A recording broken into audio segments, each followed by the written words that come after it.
एक को कहते हैं हम लोग गैल्वेनिक सेल, एक को कहते हैं हम लोग इलेक्ट्रोलाइटिक सेल। गैल्वेनिक सेल या इलेक्ट्रोलाइटिक सेल, कोई भी तरह का सेल हो, इलेक्ट्रोलिसिस वाला सेल हो या गैल्वेनिक सेल हो, कोई भी सेल हो, उसमें दो इलेक्ट्रोड होता है। दो इलेक्ट्रोड कौन कौन से होते हैं? एनोड और cathode. Always it has two electrode, anode and cathode. कोई भी सेल हो, चाहे इलेक्ट्रोलाइटिक सेल हो या गैल्वेनिक सेल हो, उसमें दो तरह के इलेक्ट्रोड्स होते हैं, एनोड होता है और कैथोड होता है। एनोड पे हर हाल पे ऑक्सीडेशन होता है, ऑलवेज एनोड पे क्या होगा? ऑक्सीडेशन। और कैथोड पे क्या होगा? ऑलवेज कैथोड पे होगा reduction. Any cell has two electrodes, any cell has two electrodes, anode and cathode. Anode पे हमेशा ऑक्सीडेशन, कैथोड पे हमेशा रिडक्शन। इलेक्ट्रोलाइटिक सेल में, इलेक्ट्रोलाइटिक सेल में एक ऐसा सेल जिसमें इलेक्ट्रोलिसिस होता है। इलेक्ट्रोलिसिस हम लोग क्या कहते हैं? इलेक्ट्रोलाइटिक सेल में क्या होता है? अ non spontaneous reaction is carried out by the help of a battery. Electrolysis क्या प्रोसेस है? पानी से अपने आप हाइड्रोजन और ऑक्सीजन थोड़ी निकलेगा। पानी ले लिए या एसिडिफाइड वाटर ले लिए तो उसमें से हाइड्रोजन और ऑक्सीजन अपने आप नहीं निकलता। मैंने हाइड्रोजन और ऑक्सीजन का निकलने का प्रोसेस नॉन स्पॉन्टेनियस है, लेकिन उसी में दो इलेक्ट्रोड डुबा दो प्लैटिनम का, दो इलेक्ट्रोड डुबाते ही उसमें बैटरी से कनेक्ट कर दो तो उसमें से हाइड्रोजन और ऑक्सीजन गैस निकलने लगेगा due to oxidation reduction process. तो इलेक्ट्रोलाइटिक सेल में एक नॉन स्पॉन्टेनियस रिएक्शन को हम लोग करवाते हैं बाहर से इलेक्ट्रिकल एनर्जी का मदद लेकर, that is electrolysis.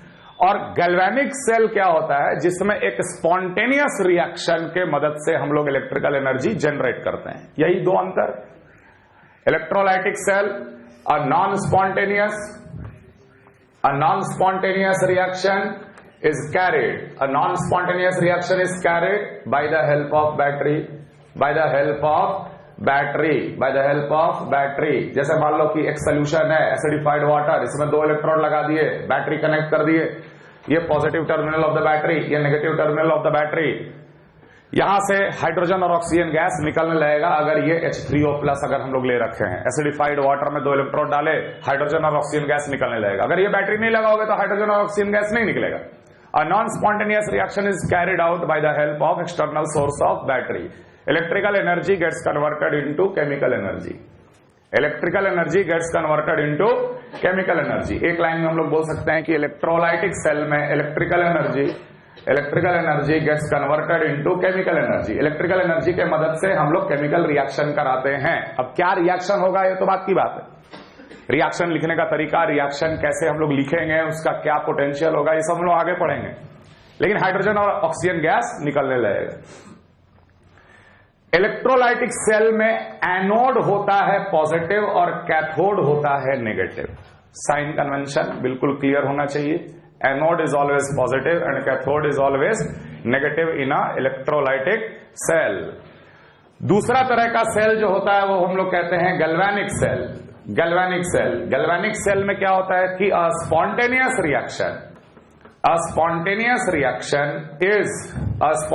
Reaction is carried and electrical energy is generated.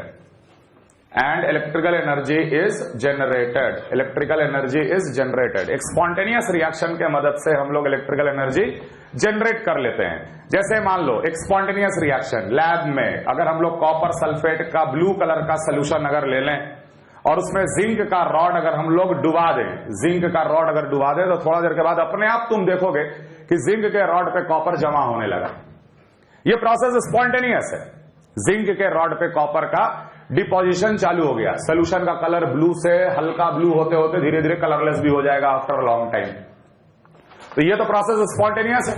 इसमें हुआ क्या? इसमें यह हुआ कि जिंक कॉपर 2+ के साथ रिएक्ट करके कॉपर में कन्वर्ट कर दिया और खुद को जिंक 2+ में कन्वर्ट कर दिया। This process is spontaneous. ये अपने आप होता है। अब हम इसी को इस्तेमाल करके अगर इलेक्ट्रिकल एनर्जी जनरेट कर लें तो उस सेल का हम लोग नाम दे देंगे गैल्वेनिक सेल। Very simple. एक कंटेनर में हम लोगों ने जिंक सल्फेट का सोल्यूशन लिया, दूसरे कंटेनर में हम लोगों ने कॉपर सल्फेट का सोल्यूशन लिया। इसमें हम लोग जिंक का रॉड डुबा दिए, इसमें हम लोग कॉपर का रॉड डुबा दिए। 2 इलेक्ट्रोड तैयार हो गया। इसको इंटरनली कनेक्ट कर दिए, और इंटरनली कनेक्ट करते हैं हम लोग सॉल्ट ब्रिज से, उसका भी डिटेल बताएंगे। और जैसे ही आप इसमें यहां पर वोल्ट मीटर लगाओगे आपको कुछ रीडिंग मिल जाएगा। तो हो क्या रहा है, हो यूं रहा है कि जिंक 2 इलेक्ट्रॉन लॉस कर रहा है, और वही कॉपर जो है 2+, वो 2 इलेक्ट्रॉन गेन करके कॉपर बना रहा है। इलेक्ट्रॉन का लेन देन चल रहा है। यही लेन देन अगर हम एक तार के थ्रू कर दें तो वो सेल का रूप ले लेता है, that is called galvanic cell. यहां पर भी वही प्रोसेस चल रहा है जो इस कंटेनर में प्रोसेस चल रहा है। अंतर यही है कि यहां पर इलेक्ट्रॉन का लेन देन इंटरनली हो गया, यहां पे इलेक्ट्रॉन का लेन देन जो हो रहा है वो एक तार के थ्रू हो रहा है। हम लोग इलेक्ट्रिकल एनर्जी जनरेट कर लेंगे। बात समझ में आ रहा? तो एक स्पॉन्टेनियस रिएक्शन के मदद से जब हम लोग इलेक्ट्रिकल एनर्जी तैयार कर लेते हैं, उस सेल को हम लोग बोलते हैं गैल्वेनिक सेल। और इस सेल में हम लोग बोलेंगे कि chemical energy gets converted into electrical energy gets converted into electrical energy. Such kind of cell will be called as galvanic cell. Anode पे क्या चल रहा है? ये एनोड है, क्योंकि जिंक ऑक्सीडाइज कर रहा है, और ऑक्सीडेशन हमेशा कहां होता है? एनोड पे। ठीक है, जिंक 2-2 इलेक्ट्रॉन करके देते चले जा रहा। वो 2 इलेक्ट्रॉन सोल्यूशन में नहीं आएगा, वो 2 इलेक्ट्रॉन कहां रहेगा? इस रॉड में ही रहेगा, जिंक के रॉड में। ये इलेक्ट्रॉन रिच इलेक्ट्रोड हो गया, यहां इलेक्ट्रॉन बहुत ज्यादा है, और यही इलेक्ट्रॉन यहां से यहां ट्रांसफर हो रहा है कॉपर के रॉड में, ताकि कॉपर 2+ गेन करके उसे कॉपर में डिपॉजिट हो जाए। बात समझ में आ रहा है? ये इलेक्ट्रॉन रिच, ये इलेक्ट्रॉन डेफिशिएंट। इलेक्ट्रॉन रिच को बोलेंगे नेगेटिव, इलेक्ट्रॉन डेफिशिएंट को बोलेंगे पॉजिटिव। ध्यान देना, गैल्वेनिक सेल में एनोड हमेशा नेगेटिव होता है और कैथोड हमेशा पॉजिटिव होता है। जो लोग ये चीज कॉपी नहीं किए हैं, कॉपी कर लें, कॉपी कर लें, और इसके बाद हम गैल्वेनिक सेल शुरू करेंगे। खैर, the same cell can behave like a electrolytic cell, the same cell can behave like a galvanic cell also. खैर, ये बेसिक डेफिनेशन है। एक स्पॉन्टेनियस रिएक्शन के मदद से हम लोग इलेक्ट्रिकल एनर्जी जनरेट कर पाए, उसे हम लोग कहेंगे गैल्वेनिक। और अगर एक नॉन स्पॉन्टेनियस रिएक्शन को भी अगर चालू कर दें, शुरू कर दें by the help of battery, तो वो कहलाएगा electrolytic cell. Clear? Galvanic cell. Galvanic cell के बारे में आप लोग को अच्छी तरह पता है कि एक ऐसा सेल है जिसमें हम लोग स्पॉन्टेनियस रिएक्शन करा के इलेक्ट्रिकल एनर्जी जनरेट करते हैं। The chemical energy gets converted into electrical energy. Chemical energy gets converted into electrical energy. Okay, galvanic cell में भी होता है electrodes, anode and cathode. Anode is always negative and cathode is always positive. Electrodes are of two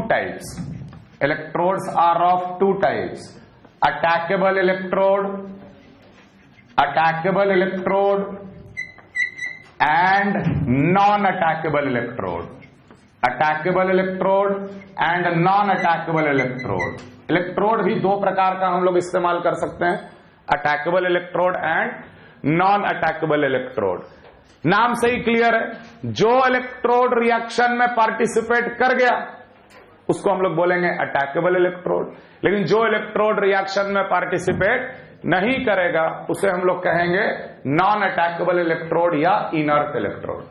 galvanic cell हो या electrolytic cell हो, जो electrode जो हम लोग इस्तेमाल करते हैं वो इलेक्ट्रोड 2 प्रकार के लिए जा सकते हैं, attackable electrode and non attackable electrode. Attackable electrode which participate इन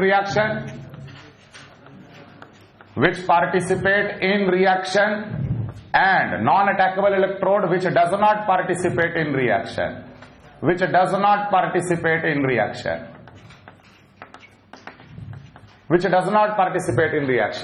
अभी जो मैंने यहां पर एक सेल बनाया था उसमें जिंक का इलेक्ट्रोड लिए थे, कॉपर का इलेक्ट्रोड लिए थे, ये एक गैल्वेनिक सेल था ना। तो इसमें कौन ऑक्सीडाइज हो रहा है? जिंक ऑक्सीडाइज हो रहा है ना, जिंक ऑक्सीडाइज हो रहा है, तो ये जिंक रॉड ऑक्सीडाइज होगा ना, ये जिंक रॉड जाएगा ना जिंक 2+ में, तो ये जिंक रॉड का साइज घटेगा ना। जब ये गैल्वेनिक सेल काम करेगा तो जिंक रॉड का साइज धीरे धीरे घटेगा और ये कॉपर रॉड का साइज बढ़ेगा, क्योंकि इस पे कॉपर आके जमा होते चला जा रहा है। ऐसे इलेक्ट्रोड को हम लोग क्या बोलेंगे? Attackable electrode. समझ में आ रहा है? Attackable electrode. जैसे आप लोग इलेक्ट्रोलिसिस में पढ़े होंगे कि भाई निकल नाइट्रेट का सोल्यूशन में हम 2 प्लैटिनम का रॉड डाल दिए, तो अरे प्लैटिनम तो रिएक्ट नहीं करता है, प्लैटिनम तो रिएक्शन में पार्टिसिपेट नहीं करता है, तो ऐसा इलेक्ट्रोड जो रिएक्शन में पार्टिसिपेट नहीं करे वो कहलाएगा नॉन अटैकेबल इलेक्ट्रोड। और वही निकल नाइट्रेट का सोल्यूशन में निकल का रॉड डाल दो तो निकल का रॉड ऑक्सीडाइज करने लगता है, घटने लगता है, तो वैसे इलेक्ट्रोड को हम लोग बोलेंगे attackable. Those which can participate in the reaction they are attackable, those which can not participate in the reaction they are non attackable. Non attackable electrodes are generally graphite का रॉड इस्तेमाल करते हैं, या हम लोग प्लैटिनम इलेक्ट्रोड का इस्तेमाल करते हैं, जो कि नॉन अटैकेबल होता है, ये किसी के साथ रिएक्शन नहीं करता है, ये सिर्फ एक माध्यम है इलेक्ट्रॉन को इधर से उधर ट्रांसफर करने का। प्लैटिनम का इलेक्ट्रोड या ग्राफाइट का इलेक्ट्रोड किसी भी रिएक्शन में पार्टिसिपेट नहीं करता, यह सिर्फ एक माध्यम रहता है कि इलेक्ट्रॉन को एनोड से लेकर कैथोड की ओर मूवमेंट करा सके। अटैकेबल इलेक्ट्रोड का भी हम लोग इस्तेमाल कर सकते हैं, जैसे कि वहां पर हम कॉपर सल्फेट में कॉपर लिए हैं, जिंक सल्फेट में जिंक लिए हैं। कोई भी सेल हो इलेक्ट्रोड 2 होगा उसमें, एनोड और कैथोड। एनोड पे हमेशा ऑक्सीडेशन, कैथोड पे हमेशा रिडक्शन। हम लोग गैल्वेनिक सेल शुरू किए हैं, chemical energy gets converted into electrical energy. हम लोग एक रिएक्शन के मदद से इलेक्ट्रिकल एनर्जी जनरेट करेंगे। कितना जनरेट होगा, कितना लेंगे कि कितना जनरेट होगा, यही न्यूमेरिकल प्रॉब्लम सवाल आएगा आपके सामने। आखिर कितना वोल्ट जनरेट कर पाओगे, इस रिएक्शन से कितना वोल्ट ईएमएफ मिलेगा, कितना वोल्ट पोटेंशियल डिफरेंस मिलेगा, कितना इलेक्ट्रिकल एनर्जी मिलेगा, ऐसे न्यूमेरिकल सवाल हम लोग सॉल्व करेंगे इस पर्टिकुलर टॉपिक में। क्लियर? देखो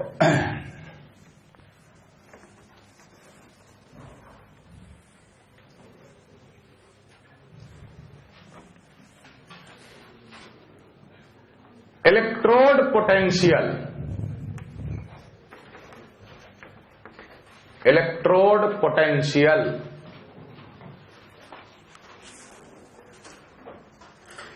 जैसा कि आप लोग फिजिक्स में पढ़े होंगे कि potential is a relative concept.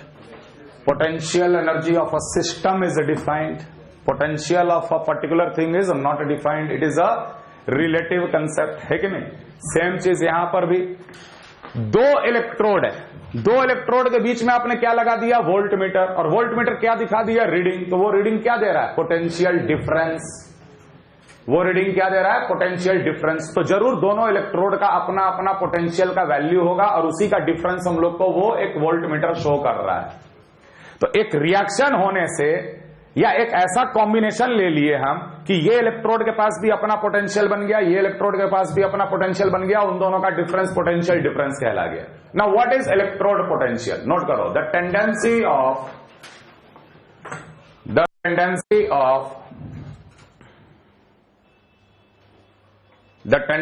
Of either losing और gaining electron, the tendency of either losing or gaining electron, the tendency of either losing or gaining electron when an atom comes in contact with its own ion, when an atom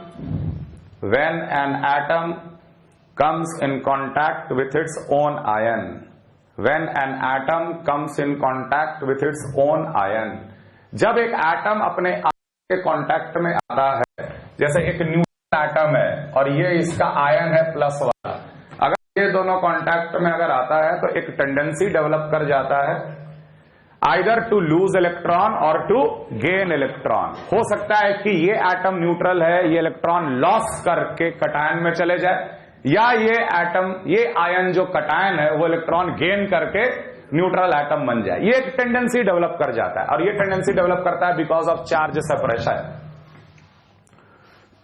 charge separation क्या बताएंगे? तो the tendency to loss electron और the tendency to gain electron is called electrode potential. इसी को हम लोग electrode potential कहते हैं। जैसे अभी मैंने आपके सामने एक एग्जांपल लिया कि एक कंटेनर में मैंने जिंक सल्फेट का एक्वस सोल्यूशन लिया और उसके अंदर मैंने जिंक का रॉड डुबा दिया, जिंक का रॉड डुबा दिए, तो इसका भी एक पोटेंशियल डेवलप कर गया, इसका भी एक टेंडेंसी डेवलप कर गया आइदर टू लूज इलेक्ट्रॉन और टू गेन इलेक्ट्रॉन। होता क्या है कि ये सॉलिड सरफेस है, सॉलिड सरफेस पे आकर जिंक 2+ जो है वो एड्सॉर्ब हो जाता है, ये सब जिंक 2+ क्या हो गए, एडजॉर्ब हो गए इसके सरफेस पे। Adsorption of ions happens, adsorption of ions happens on the solid surface, on the solid metal surface. Adsorption के कारण मेटल और आयन क्या हो गए, आपस में कांटेक्ट में आ गए। आपस में कांटेक्ट में आने के कारण इनमें एक टेंडेंसी डेवलप कर गया, tendency to either lose electron और to gain electron, lose electron और टू गेन इलेक्ट्रॉन, एक टेंडेंसी डेवलप कर गया, and that is called electrode potential. That is called electrode potential. अब ध्यान देना, जैसे ही मैंने इसको कॉपर वाले इलेक्ट्रोड के साथ जोड़ा, जैसे ही मैंने इसे कॉपर वाले इलेक्ट्रोड के साथ जोड़ा, कॉपर वाला इलेक्ट्रोड यहां पर है, मान लो बगल में हम बना दिए कॉपर वाला इलेक्ट्रोड, ये कॉपर सल्फेट का सॉल्यूशन था और इसमें हमने कॉपर का रॉड डिपॉजिट, कॉपर का रॉड डुबा के रखा है, और इस दोनों को हम लोग क्या किए कि जैसे ही जोड़े तो होता क्या है कि इसका टेंडेंसी और इसका टेंडेंसी दोनों आइडेंटिकल तो हो नहीं सकता, दोनों का टेंडेंसी क्या होगा, अलग अलग होगा। एक का टेंडेंसी अगर ज्यादा है इलेक्ट्रॉन गेन करने का, तो दूसरे का टेंडेंसी इलेक्ट्रॉन गेन करने का कम है। ये टेंडेंसी को ही हम लोग पोटेंशियल बोलते हैं। तो हम लोग क्या ऑब्जर्व किए कि कॉपर का इलेक्ट्रॉन गेन करने का टेंडेंसी क्या है, ज्यादा है। कॉपर का इलेक्ट्रॉन गेन करने का टेंडेंसी ज्यादा है, जिंक का इलेक्ट्रॉन गेन करने का टेंडेंसी कम है। एक तरह से ताकत की बात, जैसे मान लो मेरा इलेक्ट्रॉन छीनने का ताकत ज्यादा है तो हम इससे इलेक्ट्रॉन छीन लेंगे, एंड दैट ताकत या that tendency is a measure of potential. तो कॉपर का टेंडेंसी ज्यादा था इलेक्ट्रॉन गेन करने का, जैसे ही जोड़े तो यहां से इलेक्ट्रॉन गेन करने का टेंडेंसी बढ़ गया। बात समझ में आ रहा है? ये बन गया एक तरह का cylindrical capacitor of a source of electron. It will become a cylindrical capacitor and it will behave like a source of electron, and this will also behave like a cylindrical capacitor as a sink of electron. Electron यहां से निकलेगा और यहां पर sink में चलता चला जाएगा और कॉपर 2+ उसे गेन करता चला जाएगा। तो जैसे ही हम लोग इन दोनों को जोड़ेंगे, चार्ज सेपरेशन डेवलप हो जाता है इलेक्ट्रोड और इलेक्ट्रोलाइट के बीच में। तुम खुद सोचो कि अगर जिंक इलेक्ट्रॉन देते चला गया तो यहां पर इलेक्ट्रॉन भर गए और सोल्यूशन में जिंक 2+ क्या हो गया, इंक्रीज कर गया। जिंक अगर इलेक्ट्रॉन देते चला जाए तो रॉड में इलेक्ट्रॉन बहुत ज्यादा आ गए और सोल्यूशन में Zn2+ बढ़ गया। तो इलेक्ट्रोलाइट और इलेक्ट्रोड के बीच में चार्ज सेपरेशन बन गया ना। इलेक्ट्रोलाइट पॉजिटिवली चार्ज हो गया और इलेक्ट्रोड निगेटिवली चार्ज हो गया, तो इन दोनों के बीच में चार्ज सेपरेशन हो गया। दैट चार्ज सेपरेशन के कारण इसका एक पोटेंशियल डेवलप कर गया। Are you getting my point? यहां पर हम लोग ऑब्जर्व करेंगे कि this electrode will become electron deficient and this will become electron richer. यहां भी चार्ज सेपरेशन डेवलप हो जाएगा, चार्ज सेपरेशन के कारण पोटेंशियल डेवलप हो जाएगा। तो basically the potential gets developed, note करो, the potential gets developed because of the charge separation. The potential gets developed because of the charge separation. The potential gets developed because of the charge separation which forms between electron and electrolyte. The potential gets developed because of the charge separation. The potential gets developed because of the charge separation between electrode and electrolyte. The potential gets developed because of charge separation which develops between electrode and electrolyte when two electrodes are connected. When two electrodes are connected. तो इसको हम बहुत simple form में तुम लोग को समझाना ये चाह रहे हैं कि एक एटम जब अपने आयन के कांटेक्ट में आएगा तो उसका इलेक्ट्रॉन रिलीज करने का या इलेक्ट्रॉन गेन करने का टेंडेंसी बन जाता है। उसी टेंडेंसी को हम लोग बोलते हैं potential of that particular electrode. ठीक है? The tendency to loss electron, the tendency to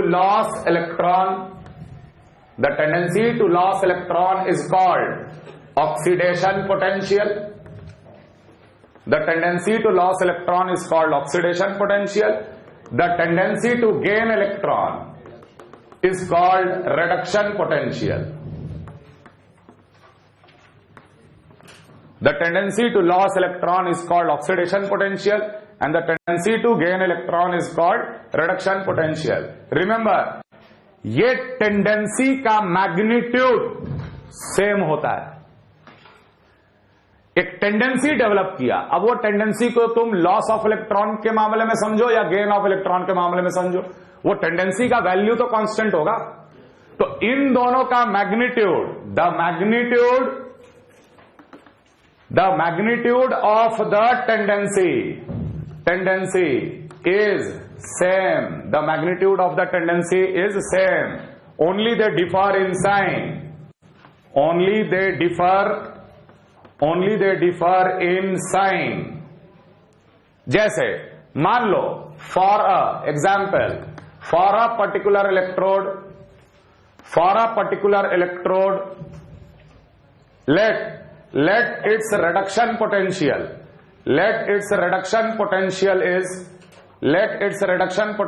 is plus 0.34 volt. तो उसका ऑक्सीडेशन पोटेंशियल माइनस 0.34 वोल्ट होगा. Potential is always measured in volts. 0.34 tendency develop किया. अब ये 0.34 कहां से आया वो भी देखेंगे, लेकिन जैसे ही हमने एक इलेक्ट्रोड तैयार किया उसका एक टेंडेंसी डेवलप कर गया, आइदर टू लूज इलेक्ट्रॉन और टू गेन इलेक्ट्रॉन. वो टेंडेंसी डेवलप किया 0.34. अगर ये टेंडेंसी गेन करने वाला है तो रिडक्शन पोटेंशियल, टेंडेंसी लॉस करने वाला ऑक्सीडेशन पोटेंशियल. बिल्कुल every acid is a base, every base is a acid. अगर एसिडिक स्ट्रेंथ ज्यादा तो बेसिक स्ट्रेंथ ऑटोमेटिकली कम. तो हम बोल रहे हैं कि अगर उसका गेन करने का टेंडेंसी ज्यादा है तो ऑटोमेटिकली उसका लॉस करने का टेंडेंसी कम होगा. Plus value minus value. बात समझ में आ रहा है? इन दोनों फिगर को देखकर हम लोग क्या समझेंगे कि उसका रिडक्शन पोटेंशियल बहुत ज्यादा है और उसका ऑक्सीडेशन पोटेंशियल बहुत कम है. They are same in magnitude but they always opposite in sign. तो हर इलेक्ट्रोड का अपना एक पोटेंशियल डेवलप करता है. उस पोटेंशियल को हम लोग या तो ऑक्सीडेशन पोटेंशियल के रूप में कैलकुलेट करते हैं या रिडक्शन पोटेंशियल के रूप में कैलकुलेट करते हैं. मैग्नीट्यूड वाइज वो टेंडेंसी या पोटेंशियल सेम होता है, लेकिन साइन में अंतर. क्योंकि हमें पता है कि जिसका गेन करने का टेंडेंसी बहुत ज्यादा है उसका लॉस करने का टेंडेंसी ऑटोमेटिकली बहुत कम होगा. तो हम लोग अपने तरफ से उसे हम लोग क्या कर दिए, प्लस और माइनस के फॉर्म में मेजर किए. क्लियर? अब ध्यान देना एक चीज, नो डाउट ओपी और आरपी, ऑक्सीडेशन पोटेंशियल और रिडक्शन पोटेंशियल का मैग्नीट्यूड क्या है, सेम है. हम इस पूरे टॉपिक में किसी एक में हम लोग काम कर सकते हैं और जब जरूरत पड़ा तो हम लोग दूसरे में कन्वर्ट भी कर सकते हैं. खाली साइन ही तो चेंज करना है. हम लोग इन जनरल रिडक्शन पोटेंशियल में बात करेंगे. हर इलेक्ट्रोड का रिडक्शन पोटेंशियल में हम लोग बात करेंगे, या हर इलेक्ट्रोड का रिडक्शन पोटेंशियल में ही हम लोग सवाल को सॉल्व करने का कोशिश करेंगे. जरूरत पड़ेगा तो किसी भी वक्त रिडक्शन पोटेंशियल को हम लोग ऑक्सीडेशन पोटेंशियल में चेंज भी कर सकते हैं. बात समझ में आ रहा है? तो फॉर एवरी इलेक्ट्रोड हम लोग ये समझ सकते हैं कि हर इलेक्ट्रोड का अपना एक रिडक्शन पोटेंशियल होगा, गेन करने का टेंडेंसी होगा. जैसे मान लो अगर हम जिंक और कॉपर को कंपेयर करें, जिंक कॉपर, जिंक 2+, कॉपर 2+, ये दोनों ही आपस में कांटेक्ट में थे. जब हम इन दोनों को जोड़े तो हम क्या ऑब्जर्व किए, हम ये ऑब्जर्व किए कि कॉपर 2+ इलेक्ट्रॉन ले लेके कॉपर में डिपॉजिट हो रहा है और जिंक अपना इलेक्ट्रॉन दे देके जिंक 2+ में चेंज हो रहा है. तो इससे हम लोग एक बात ये समझ सकते हैं कि कॉपर 2+ का इलेक्ट्रॉन गेन करने का टेंडेंसी ज्यादा है as compare to Zn2+. Yes और नो? या यूं बोलेंगे कि the reduction potential of copper 2+ is greater than zinc 2+. The reduction potential of copper 2+ is greater than zinc 2+. इसलिए कॉपर 2+ इलेक्ट्रॉन खींचा और इलेक्ट्रॉन देने वाला कौन, जिंक. बात समझ में आ रहा है? तो कॉपर 2+ का reduction potential is greater than zinc 2+. Therefore, when both of the rods were connected, copper 2+ gets reduced and zinc gets oxidized. Clear? सवाल पूछा गया, मान लो तुमको ये इंफॉर्मेशन पता है, सवाल पूछा गया क्या कॉपर जिंक 2+ को रिड्यूस कर पाएगा? क्या कॉपर जिंक 2+ को रिड्यूस कर पाएगा? तो कॉपर को जिंक 2+ को रिड्यूस अगर करना है तो कॉपर को ऑक्सीडाइज कर रहा है ना। कॉपर ऑक्सीडाइज हो और जिंक 2+ रिड्यूस हो, ऐसा not possible, because we know that copper 2+ का रिडक्शन पोटेंशियल इज। इसलिए जिंक जरूर कॉपर 2+ को रिड्यूस कर सकता है, लेकिन कॉपर का रॉड जिंक 2+ को रिड्यूस नहीं कर सकता है। तो ऐसा ऐसा सवाल हम लोग इलेक्ट्रोकेमिकल सीरीज जब हम लोग देखेंगे पोटेंशियल के टर्म्स में, तब हम लोग बात करेंगे। अभी के लिए सिर्फ इतना ही समझो कि पोटेंशियल क्या है। हर इलेक्ट्रोड का अपना एक पोटेंशियल होता है, इलेक्ट्रॉन लॉस करने का, इलेक्ट्रॉन गेन करने का। तो हमने स्टैंडर्ड क्या बना दिया, चलो सबका गेन करने का पोटेंशियल कैलकुलेट करो, सबका रिडक्शन पोटेंशियल पता करो, जरूरत पड़ने पे किसी भी टाइम पे हम उसे ऑक्सीडेशन पोटेंशियल में कन्वर्ट कर देंगे। सबका रिडक्शन पोटेंशियल मेरे को अगर पता चल गया तो कोई भी दो उठाएंगे, जोड़ेंगे तो हम ये बता सकते हैं कि कौन रिड्यूस करेगा और कौन ऑक्सीडाइज करेगा। समझ में आ रहा है ये बात? क्लियर है? अब ये सब वैल्यू आया कहां से? 0.34, 0.86, ये तो हम लोग हर इलेक्ट्रोड का मेजर किए हुए हैं ना। Potential is a relative concept. ऐसा तो नहीं है कि इसका एब्सोल्यूट पोटेंशियल 0.34 वोल्ट है।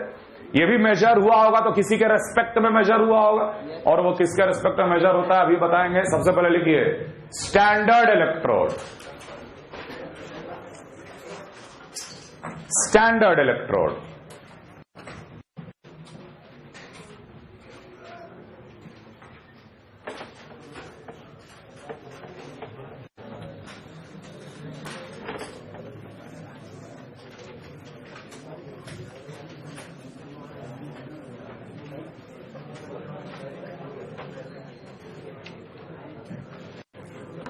Standard electrode. हम लोग कब इलेक्ट्रोड को स्टैंडर्ड बोलेंगे? नोट करो, when all the components of the electrode are at unit activity, when all the components of the electrode are at unit activity, when all the electrodes are at when all the component of the electrodes are at unit activity, then the electrode is called standard. Then the electrode is called standard. जैसे मान लो ये एक electrode है जिसमें solution है, इसमें एक electrode हम लोग डुबा रखे हैं। हो सकता है इसमें हम लोग कोई गैस भी पास कर रहे हैं, ये सोल्यूशन है। तो ये सब को क्या बोलेंगे हम लोग? Component of electrode. अब कंपोनेंट ऑफ इलेक्ट्रोड में गैस भी हो सकता है, कंपोनेंट ऑफ इलेक्ट्रोड में सोल्यूशन भी हो सकता है, कंपोनेंट ऑफ इलेक्ट्रोड में सॉलिड, है ना। सबका यूनिट एक्टिविटी होना चाहिए, मतलब जो गैस इस्तेमाल हो रहा है वो 1 एटमॉस्फेयर प्रेशर पे इस्तेमाल होना चाहिए, जो हो रहा है उसकी मोलारिटी होनी चाहिए, और लिक्विड का तो एक्टिविटी 1 होता ही है।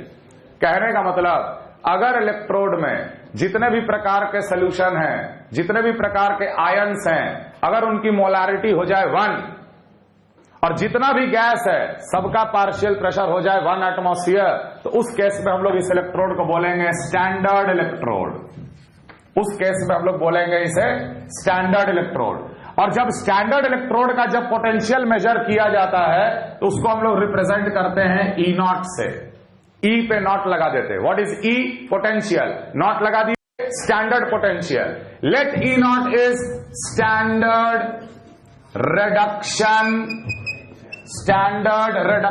पोटेंशियल।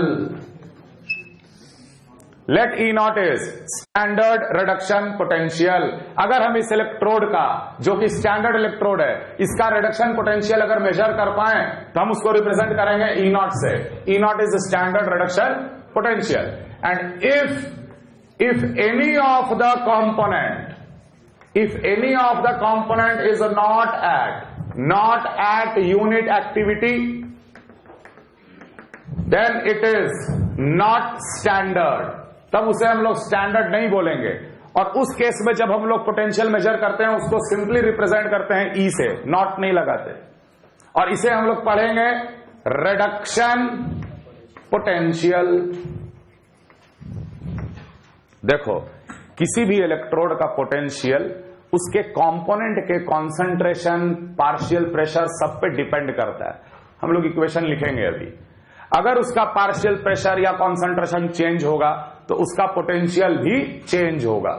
जब सारे कंसंट्रेशन 1 मोलर हो और सारे पार्शियल प्रेशर गैस के 1 एटमॉस्फेयर हो, उस कंडीशन में इलेक्ट्रोड को स्टैंडर्ड इलेक्ट्रोड बोला जाता है। और उस वक्त जब हम लोग पोटेंशियल मेजर करेंगे तो वो कहलाएगा स्टैंडर्ड रिडक्शन पोटेंशियल या वो कहलाएगा स्टैंडर्ड ऑक्सीडेशन पोटेंशियल। हम लोग स्टैंडर्ड रिडक्शन पोटेंशियल में ही बात कर रहे हैं, ई नॉट। और अगर कोई भी गैस या कोई भी सोल्यूशन अगर 1 एटमॉस्फेयर या 1 मोलारिटी पे नहीं रहा तो उस इलेक्ट्रोड को हम लोग नाम देंगे सिर्फ नॉर्मल इलेक्ट्रोड। और उस केस में जब पोटेंशियल मेजर किया जाएगा तो उस केस में जो पोटेंशियल मेजर किया जाएगा उसको हम लोग बोलेंगे रिडक्शन पोटेंशियल या सिंपली बोलेंगे ऑक्सीडेशन पोटेंशियल। स्टैंडर्ड नहीं लगाएंगे। बात समझ में आ रहा? So there is difference in saying E naught and E of a electrode. E naught is fixed, E naught of the electrode is fixed, क्योंकि हर चीज 1 करके आपने निकाला है। लेकिन ई कैन वेरी। आप 0.8 मोलर पे ई निकाले, 0.2 मोलर पे ई निकाले। बात समझ में आ रहा? तो E electrode potential can change but standard electrode potential is always a fixed value. Standard electrode potential is always a fixed value. ये बात समझ में आ रहा है?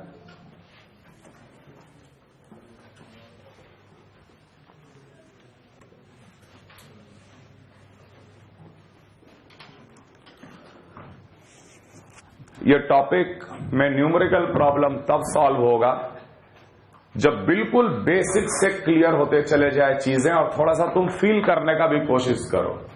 इलेक्ट्रोड, 2 इलेक्ट्रोड को जोड़े, electrode potential, standard electrode potential, ये सब क्या है, क्या चल रहा है, थोड़ा सा कोशिश करोगे तो समझ में आएगा। यहां तक क्लियर? स्टैंडर्ड इलेक्ट्रोड और नॉन स्टैंडर्ड इलेक्ट्रोड, ठीक है। हम लोग एक गैल्वेनिक सेल कैसे बनाते हैं? गैल्वेनिक सेल हम लोग 2 इलेक्ट्रोड को जोड़कर बनाते हैं, ठीक है। मान लीजिए एक इलेक्ट्रोड है, हम नाम नहीं दे रहे, ये दूसरा इलेक्ट्रोड है, दूसरा इलेक्ट्रोड, दोनों को जोड़ दिए, इंटरनली भी कनेक्ट कर दिए। मान लो ये एनोड है, ये एनोड है और ये कैथोड है, ये एनोड और ये कैथोड। जैसे ही दोनों को जोड़ेंगे तो मेरे को यहां पर क्या मिलेगा? Potential difference, and that potential difference is called EMF of cell, and EMF of cell is represented by E cell. EMF of cell is represented by E cell.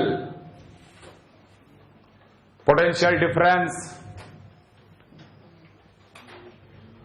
Potential difference E cell, potential difference. अब ये आप पे depend कर रहा है कि आप कौन से 2 पोटेंशियल का डिफरेंस ले रहे हो।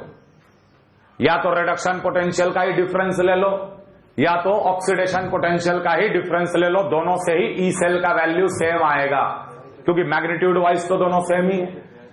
हम लोग हमेशा रिडक्शन पोटेंशियल से ई सेल निकालेंगे। एक चीज फिक्स करोगे तब कंफ्यूजन नहीं होगा। रिडक्शन पोटेंशियल में ही बात करेंगे, रिडक्शन पोटेंशियल का इस्तेमाल करके सब कुछ निकालेंगे। जरूरत पड़ेगा तो कभी भी ऑक्सीडेशन पोटेंशियल बता देंगे। समझ में? अभी से ये दिमाग में फिट कर लो। What is E cell?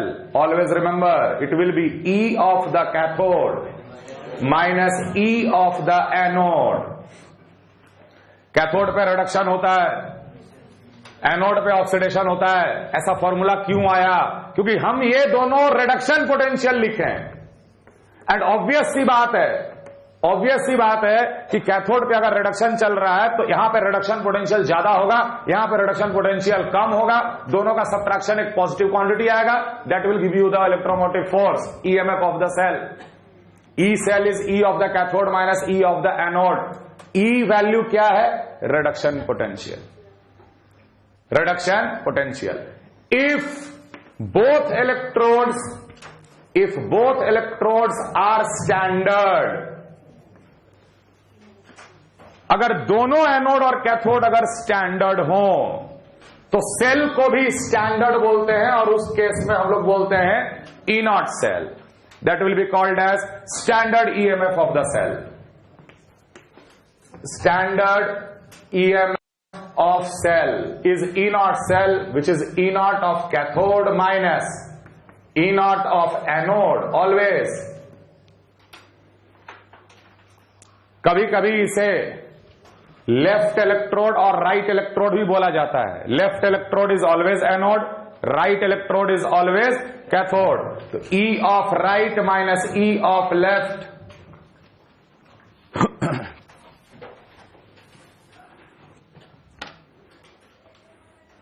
और यही अगर एक्सप्रेशन ऑक्सीडेशन पोटेंशियल में लिखना रहता तो हम E of the anode minus E of the cathode लिखते और उस केस में E जो हो जाता ऑक्सीडेशन पोटेंशियल हो जाता. कोई दिक्कत नहीं, हम लोग एक चीज को फॉलो करते चलेंगे. E cell is E of the right minus E of the left. What is E? Reduction potential. What is E naught? Standard reduction potential. जब दोनों के दोनों इलेक्ट्रोड स्टैंडर्ड होंगे तो उस केस में हम लोग स्टैंडर्ड रिडक्शन पोटेंशियल में बात करेंगे और स्टैंडर्ड ईएमएफ ऑफ सेल मिलेगा. अगर इलेक्ट्रोड स्टैंडर्ड नहीं है तो सिर्फ हम लोग को ई सेल मिलेगा, ईएमएफ ऑफ द सेल. और remember, EMF of the cell और standard EMF of the cell, they are two different things. क्योंकि potential is dependent on concentration, partial pressure.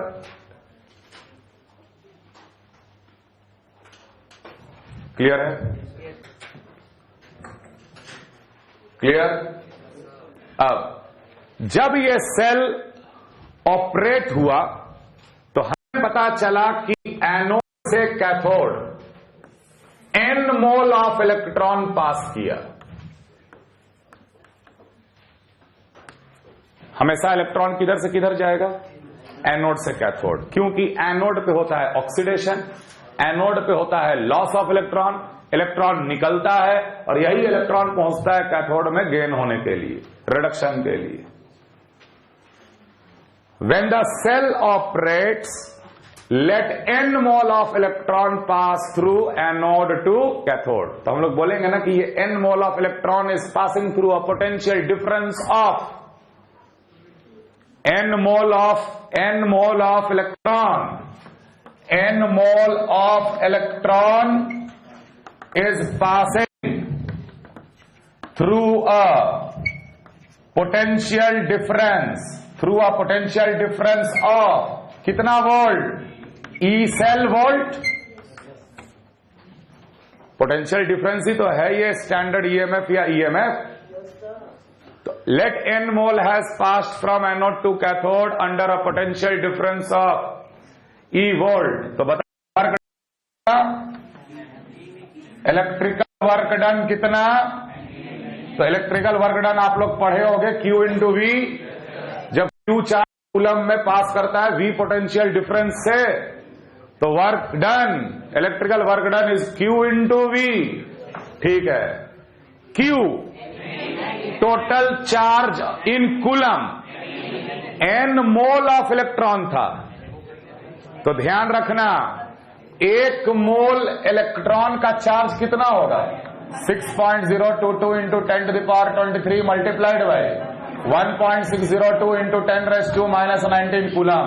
और ये वैल्यू आता है 96500 coulomb, which is called 1F, 1 Faraday.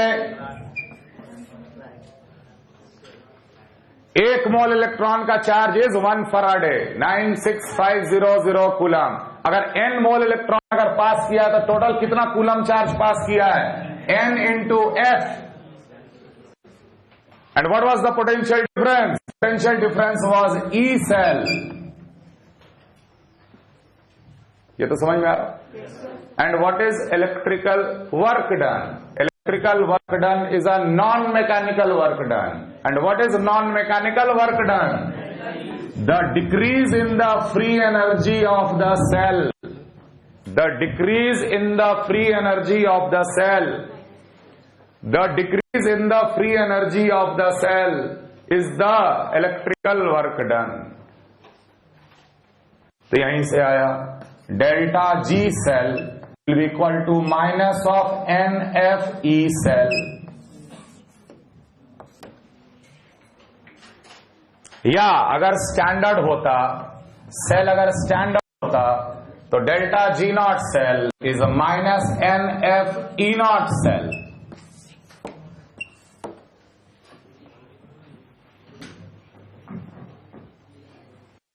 Copy करो clearly.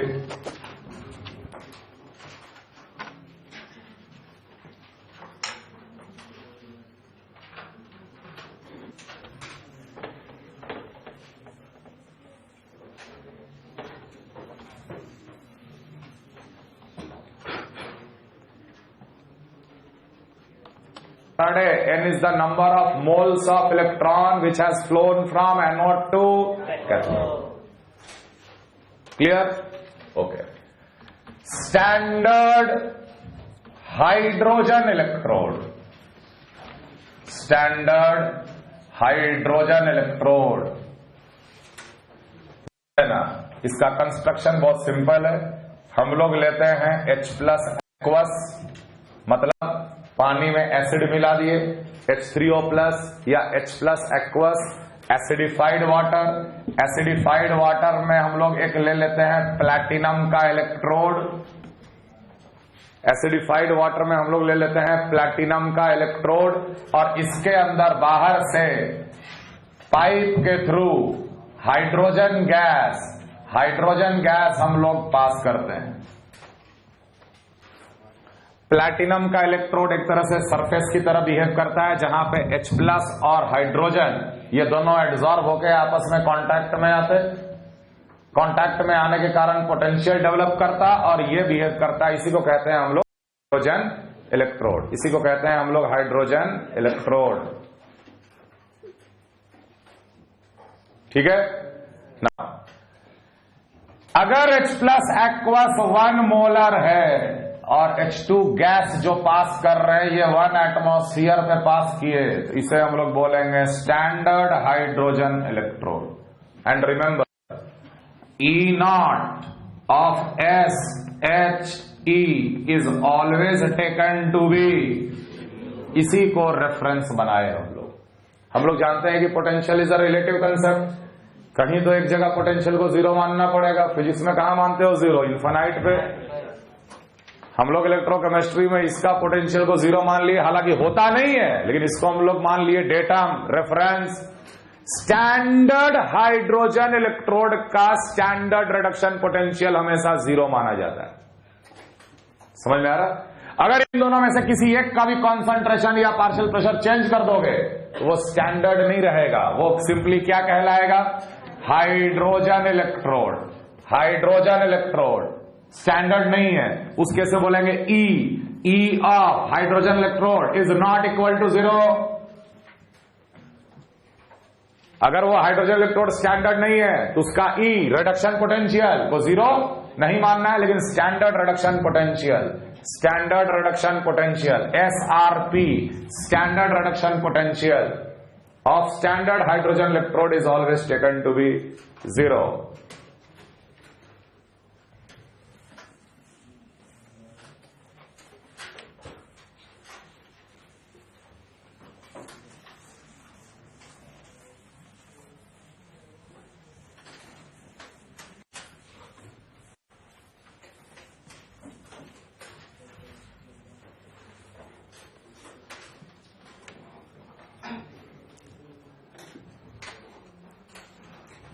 Clear है? अब देखो, हम लोग अब क्या चाहते हैं कि हर इलेक्ट्रोड का रिडक्शन पोटेंशियल मेजर हो जाता। हर इलेक्ट्रोड का रिडक्शन पोटेंशियल मेजर हो जाता। तो of हम लोग क्या करते हैं कि एक तरफ लेते हैं स्टैंडर्ड हाइड्रोजन इलेक्ट्रोड और उसे मान लेते हैं हम लोग एनोड, और कोई दूसरा इलेक्ट्रोड को लेकर आओ, एनी अदर इलेक्ट्रोड हम लोग लेके आए और इसको हम लोग मान लिए कैथोड। समझना इस चीज को, क्यों कैथोड बना रहे हैं दूसरे इलेक्ट्रोड को? क्योंकि हमें पता है कि कैथोड पे क्या होता है? रिडक्शन। और हम लोग क्या मेजर करने जा रहे हैं? Standard reduction potential. ये भी स्टैंडर्ड है, वो भी स्टैंडर्ड है। हम लोग स्टैंडर्ड रिडक्शन पोटेंशियल मेजर करते हैं बाकी दूसरे इलेक्ट्रोड का। किसके हिसाब से? स्टैंडर्ड हाइड्रोजन इलेक्ट्रोड के हिसाब से। दोनों को कनेक्ट कर दिए, रीडिंग आया, नो डाउट ये सेल है, ई नॉट सेल निकला मेरे पास। ई नॉट सेल का कुछ वैल्यू आया, मान ले वोल्ट आया, वैल्यू आ गया, लेकिन हमें पता है कि E naught cell is E naught of right minus E naught of left. Standard reduction potential of the right minus standard reduction potential of the left, but standard reduction potential of the left is 0, इसलिए जो reading आया वो सीधे सीधे उस electrode का standard reduction potential कहलाते चला गया। अगर हम कॉपर का +0.34 लिखे थे तो वो इसी तरीके से +0.34 आया था। रीडिंग अगर पॉजिटिव गया तो प्लस, रीडिंग उल्टा भी जा सकता है, माइनस। बस समझ में आ रहा है? ये जो कांटा है ये इधर भी जा सकता था, माइनस रीडिंग, इधर गया तो प्लस रीडिंग। समझ आ रहा? अगर प्लस रीडिंग आया तो आप क्या समझिएगा? इफ ई नॉट सेल या E naught of the electrode आ गया ना, E naught of the electrode reduction, standard reduction potential क्या है? ये standard reduction potential of the electrode जो रीडिंग मेजर की है। मान लो ये आया पॉजिटिव, इससे आप क्या समझिएगा? इससे हम ये समझेंगे कि इस इलेक्ट्रोड का रिडक्शन पोटेंशियल H+ से ज्यादा है। समझ में आ रहा है? और अगर मतलब SRP of electrode is greater than SRP of H+ and if it comes negative then SRP of the electrode is less than SRP of H+। यहीं से तो इलेक्ट्रोकेमिकल सीरीज तैयार हुआ, यहीं से तो इलेक्ट्रोकेमिकल सीरीज तैयार हुआ। कौन से मेटल को एसिड में डालने से हाइड्रोजन गैस लिबरेट होगा? बता, इन दोनों को देख के बता, नेगेटिव वाले का कि पॉजिटिव वाले का? कौन से मेटल को एसिड में डालने से हाइड्रोजन गैस लिबरेट होगा स्पॉन्टेनियसली? तो हाइड्रोजन गैस लिबरेट कैसे होगा? H+ रिड्यूस करेगा तब ना। माने H+ रिड्यूस करना चाहिए, मेटल ऑक्सीडाइज करना चाहिए। प्लस वाला कि माइनस वाला? ये बात समझ में आ रहा है ना? माइनस वाला, जिसका रिडक्शन पोटेंशियल कम है मतलब क्या? ये अगर इन दोनों को कांटेक्ट में लाएंगे तो बेटा ये रिड्यूस होगा और ये ऑक्सीडाइज हो जाएगा, क्योंकि इसका रिडक्शन पोटेंशियल क्या है? ज्यादा है। तो जितने नेगेटिव रिडक्शन पोटेंशियल वाले हैं वो सब एसिड के साथ रिएक्शन करके हाइड्रोजन गैस लिबरेट करेगा। आप देखोगे इलेक्ट्रोकेमिकल सीरीज में -2 पे सोडियम, -2 पॉइंट समथिंग पे कैल्शियम, पोटेशियम, ये सब एसिड के साथ रिएक्ट करके क्या दे देंगे? मैग्नीशियम, जिंक, ये सब एसिड के साथ रिएक्ट करके क्या दे देता है? Hydrogen gas. एसिड के साथ रिएक्ट करके हाइड्रोजन गैस देना और वाटर के साथ रिएक्ट करके हाइड्रोजन गैस देना दोनों अलग अलग चीज है। हम यहां H+ से कंपेयर कर रहे हैं, वाटर से नहीं। अगर वाटर से रिएक्ट करके हाइड्रोजन गैस देगा कि नहीं, हमको चाहिए वाटर का रिडक्शन पोटेंशियल, H+ का नहीं। H+ का reduction potential is different, water का रिडक्शन पोटेंशियल इज डिफरेंट। अरे समझ में आ रहा हम क्या चिल्ला रहे हैं? वाटर का रिडक्शन पोटेंशियल हम डिराइव करेंगे, यही निकलेगा, वैल्यू निकलेगा। तो अभी देखते जाओ, थोड़ा थोड़ा बेसिक देखते जाओ, समझ में आते चला जाएगा।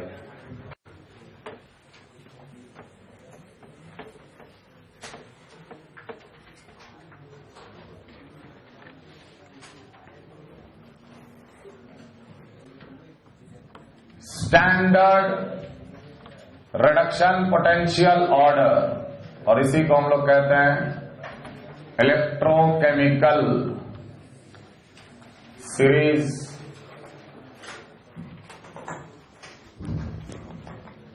ये आपके ट्यूटोरियल शीट में भी है, लेकिन कुछ इंपॉर्टेंट आपके कॉपी में भी होना चाहिए। बिल्कुल कॉपी कर लेना और जहां तक हो सके मेमोराइज कर लेना।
देखिए, ये डिक्रीजिंग स्टैंडर्ड रिडक्शन पोटेंशियल का ऑर्डर है, अलग अलग मेटल का, अलग अलग सॉल्ट का, इवन इसमें आपको कहीं बीच में वाटर भी मिलेगा। ध्यान रखना, रिडक्शन प्रोसेस का पोटेंशियल मेजर किया गया है। ये जितने मेटल हैं, ये H+ के बाद ये जितने तुमको मेटल दिख रहे हैं या H+ से पहले जो मेटल दिख रहे हैं अकेले, ये हमेशा रिड्यूस हुए हैं मेटल।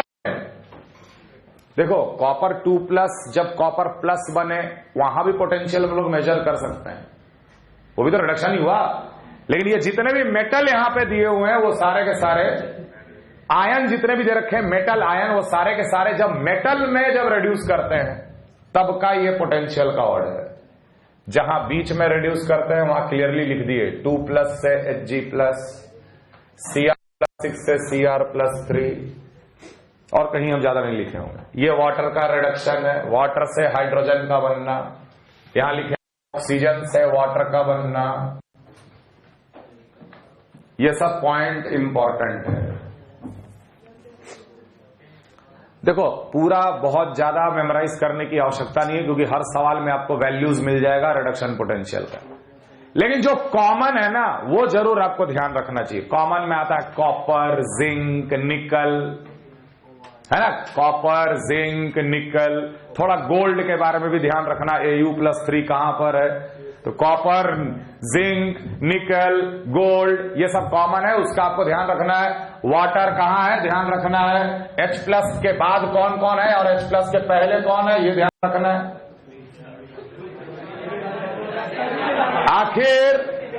आखिर हम लोग कॉपर सल्फेट का सोल्यूशन में कॉपर डाले और जिंक के सोल्यूशन में, जिंक कहां है, जिंक के सोल्यूशन में जिंक रॉड डाले। जब दोनों को कनेक्ट किए तो क्या हुआ, हम ये देखे कि कॉपर रिड्यूस करने लगा और जिंक ऑक्सीडाइज करने लगा, क्योंकि कॉपर 2+ का रिडक्शन पोटेंशियल जिंक 2+ से कहीं ज्यादा है।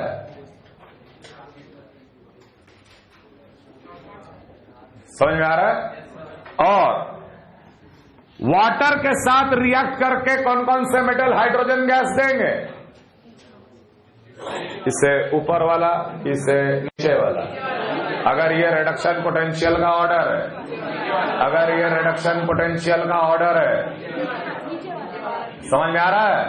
इनका रिडक्शन पोटेंशियल क्या है, बहुत ही कम। इनका रिडक्शन पोटेंशियल बहुत ही कम, वाटर का इनसे रिडक्शन पोटेंशियल हमेशा ज्यादा। तो ये अगर इन मेटल के साथ, आयन के साथ नहीं, मेटालिक फॉर्म के साथ अगर कांटेक्ट में आएगा तो हाइड्रोजन गैस वाटर के साथ लिबरेट होगा।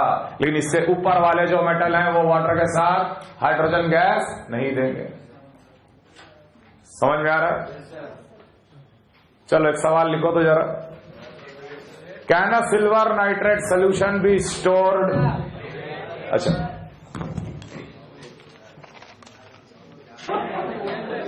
तो ये यहां पर एक हम लिखे हैं, देखो O2 से वाटर, ये तो रिडक्शन पोटेंशियल है ना। निकल 2+ यहां लाई कर रहा है, ये भी रिडक्शन पोटेंशियल है। अगर हम ऑक्सीडेशन पोटेंशियल में अगर हम बात करें तो ऑक्सीडेशन पोटेंशियल ऑब्वियसली निकल 2+ का ज्यादा हो जाएगा वाटर से, यार है कि नहीं। तो अगर वाटर और निकल अगर दोनों अवेलेबल है तो कौन ऑक्सीडाइज करेगा, निकल ऑक्सीडाइज। वाटर और कॉपर अगर दोनों अवेलेबल है कौन ऑक्सीडाइज करेगा, वाटर और कॉपर अगर दोनों अवेलेबल है तो कौन ऑक्सीडाइज करेगा, वाटर और कॉपर दोनों अवेलेबल है तो कौन ऑक्सीडाइज करेगा। चलो ठीक है, जब ये सब बात समझ रहे हो तो आगे भी समझते चले जाओगे। सवाल एक लिखो तो जरा छोटा सा, can we store silver nitrate solution in a container of zinc.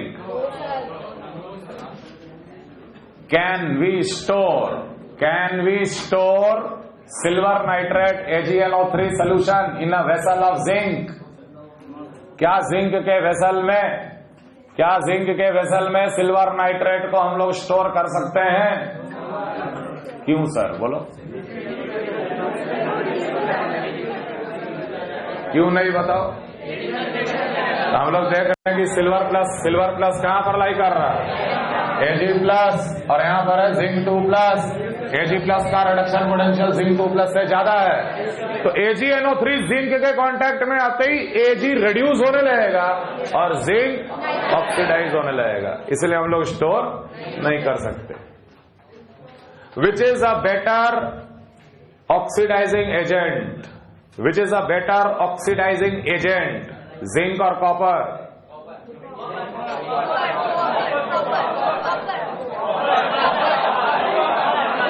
Zinc 2+ और कॉपर 2+।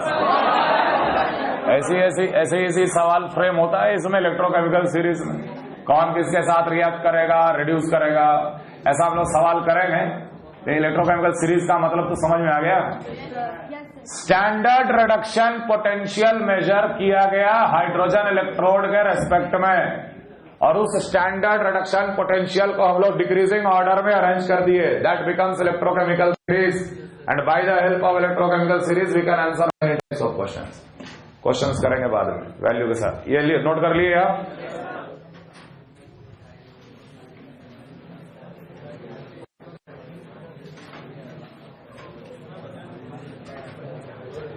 ये बात आप लोग समझ पाए कि किसी भी इलेक्ट्रोड का स्टैंडर्ड रिडक्शन पोटेंशियल भी अपने आप में ईएमएफ ऑफ सेल है।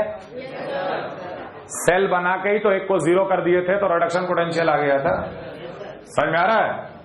ठीक है, अब ध्यान देना। फॉर एनी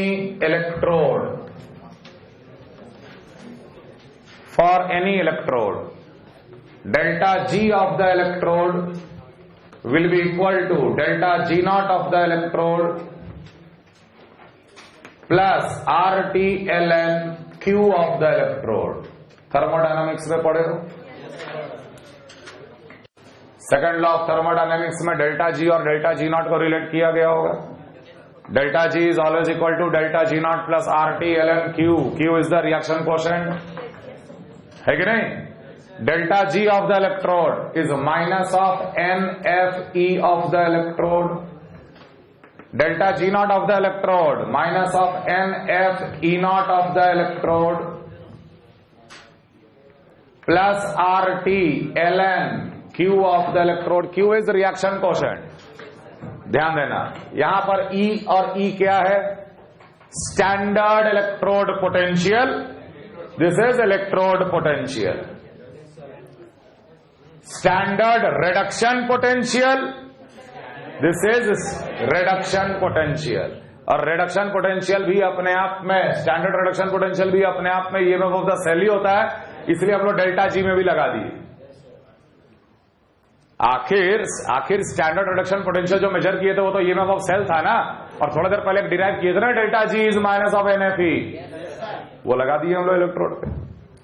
माइनस एनएफ इधर गया तो क्या बन जाएगा? ये E of electrode will be equal to E naught of electrode minus RT by NF ln of Q of the electrode। ln को चेंज किए log में, log to the base 10, 2.303। if temperature is 298 Kelvin, 25 degree centigrade पे, E of the electrode will be equal to E naught of the electrode minus, जब सारे constant का value बिठा दोगे, जैसे 2.303 है, R के बदले 8.314, टेम्परेचर बिठाओगे 298, फराडे बिठाओगे 96500, N बच जाएगा। जब कैलकुलेट करोगे तो 0.0591 by N log to the base 10 Q of the electrode। ये दोनों वैल्यू रिडक्शन पोटेंशियल, इसे बोलेंगे standard reduction potential of the electrode, और इसे बोलेंगे reduction potential of the electrode. आपको बताए थे हम कि स्टैंडर्ड रिडक्शन पोटेंशियल फिक्स होता है, लेकिन रिडक्शन पोटेंशियल तो वेरी करेगा ना।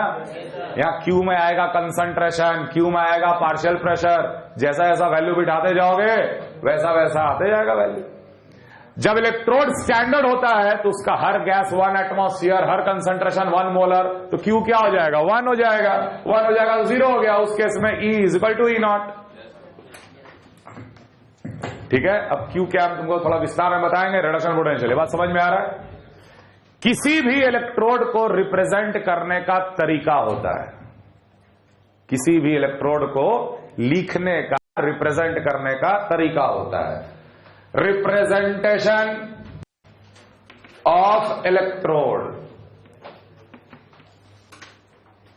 रिप्रेजेंटेशन ऑफ इलेक्ट्रोड, ध्यान रहे, चूंकि हम लोग हमेशा रिडक्शन पोटेंशियल में बात कर रहे हैं तो इलेक्ट्रोड का रिडक्शन रिएक्शन ही लिखेंगे।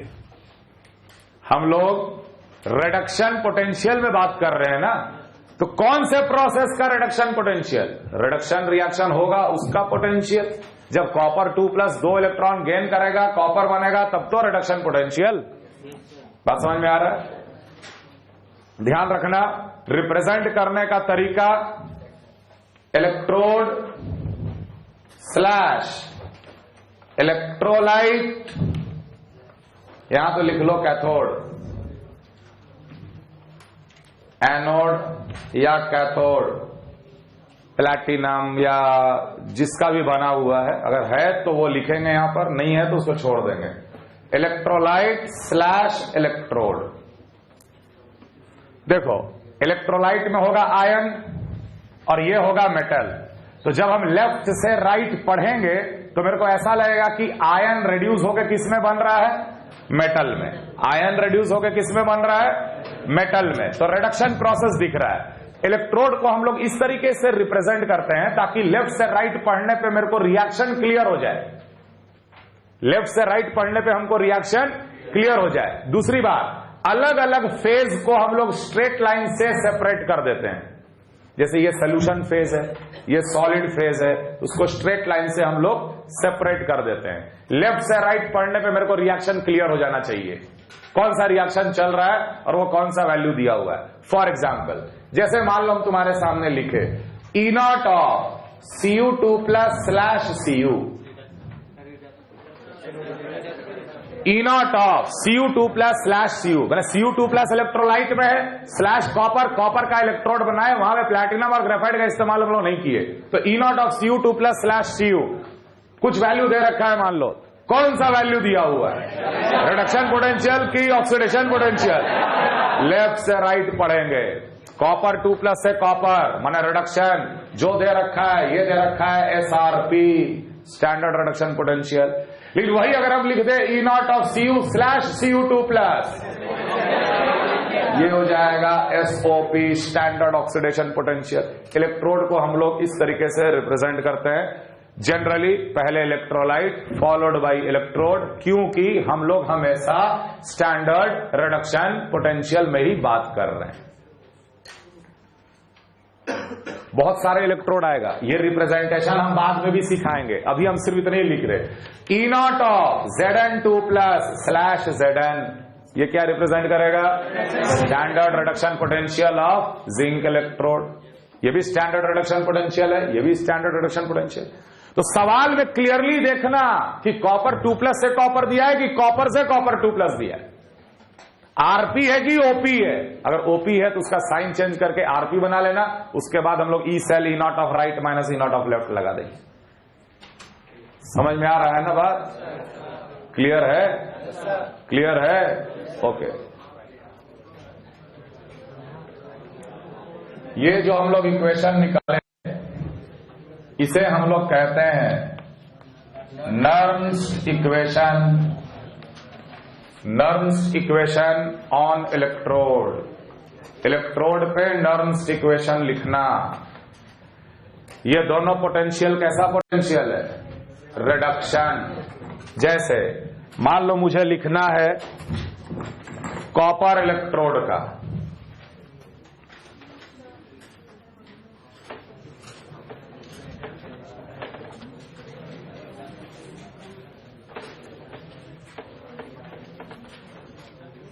जैसे हमें पता है कि जब हम लोग कॉपर सल्फेट में जब कॉपर का रॉड डिप कर देते हैं तो ये इलेक्ट्रोड बन जाता है। ध्यान देना, हम कैसा रिएक्शन लिख रहे, copper 2+ gaining 2 electron becoming copper. हम ऐसा क्यों लिखे? क्योंकि हम रिडक्शन पोटेंशियल या स्टैंडर्ड रिडक्शन पोटेंशियल में ही बात कर रहे हैं। हम लोग स्टैंडर्ड रिडक्शन पोटेंशियल में ही बात कर रहे हैं ना। अगर हम बोले इस इलेक्ट्रोड का स्टैंडर्ड रिडक्शन पोटेंशियल और रिडक्शन पोटेंशियल में अंतर बताओ या रिलेट करो, तो नॉन्स इक्वेशन का इस्तेमाल करेंगे।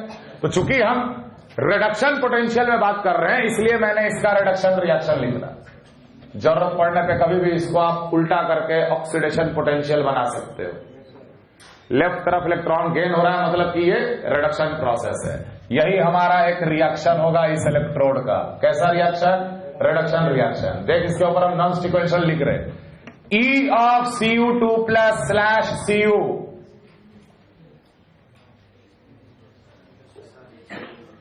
समझ में आया? Will be equal to E0 of Cu2+/Cu। ये reduction potential, standard reduction potential minus 0.0591 upon कितना मोल इलेक्ट्रॉन फ्लो किया है? 2 log to the base 10 1 upon Cu2+ का कंसंट्रेशन। यही Q है इस रिएक्शन का Q। ये तो सॉलिड एक्टिविटी 1 Cu2+ का होगा, molarity 1 upon molarity of this. हमने रिडक्शन रिएक्शन लिखकर तब नर्म्स इक्वेशन लगाया। नर्म्स इक्वेशन में दोनों ई रिडक्शन पोटेंशियल था, इसलिए मैंने रिडक्शन रिएक्शन लिखकर मैंने ऐसे लिखा है। बेटा इस टॉपिक में कैसे रिएक्शन लिख रहे हो, कौन सा वैल्यू इस्तेमाल कर रहे हो, that is very very important. हम इसीलिए शुरू से ही बोल रहे रिडक्शन पोटेंशियल में बात करेंगे, रिडक्शन पोटेंशियल में काम करेंगे, इसलिए मैंने रिडक्शन रिएक्शन लिखा। समझ आ रहा? हाइड्रोजन इलेक्ट्रोड 2H+ जब 2 इलेक्ट्रॉन गेन करेगा हाइड्रोजन गैस। रिडक्शन रिएक्शन लिखे। हमें पता है कि हाइड्रोजन इलेक्ट्रोड में H+ भी था और हाइड्रोजन भी था, तो हमने रिडक्शन ही क्यों लिखा? क्योंकि हम रिडक्शन पोटेंशियल में काम कर रहे हैं। अब देख रिप्रेजेंटेशन, ध्यान देना, E of H+/H2 ये एक्वस सोल्यूशन, ये गैस, इसलिए बीच में वर्टिकल लाइन। थोड़ा सा और प्लैटिनम इलेक्ट्रोड, एनोड या कैथोड किससे बना हुआ है? प्लैटिनम रहता है ना इसमें, इसलिए प्लैटिनम लिख दिए। नहीं भी लिखोगे कोई दिक्कत नहीं, हमको देख के समझ में आ जाना चाहिए कि आपने क्या पोटेंशियल लिखा है।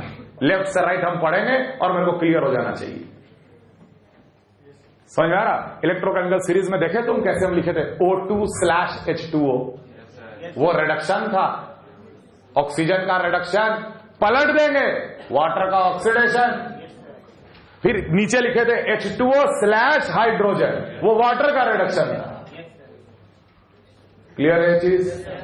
That will be equal to E0 of PT H+ H2 minus 0.0591 by 2 log to the base 10 log to the base 10। ध्यान देना, partial pressure of hydrogen upon H+ का concentration square. Q of the reaction, reaction quotient Q क्या है? K जैसा ही expression, लेकिन K के बराबर नहीं। किसी भी टाइम T पे अगर हम K जैसा एक्सप्रेशन लिख दें वो Q कहलाता है। ये इक्वेशन तैयार है। ये अलग बात है कि इसका वैल्यू क्या होता है? 0। हम यहां पर पार्शियल प्रेशर और कॉन्सेंट्रेशन बिठाएंगे, अलग अलग कंडीशन पे हम हाइड्रोजन इलेक्ट्रोड का रिडक्शन पोटेंशियल निकालते चले जाएंगे। समझ में आ रहा है? अगले क्लास में कंटिन्यू करेंगे। थोड़ा सा रिवाइज करके आना।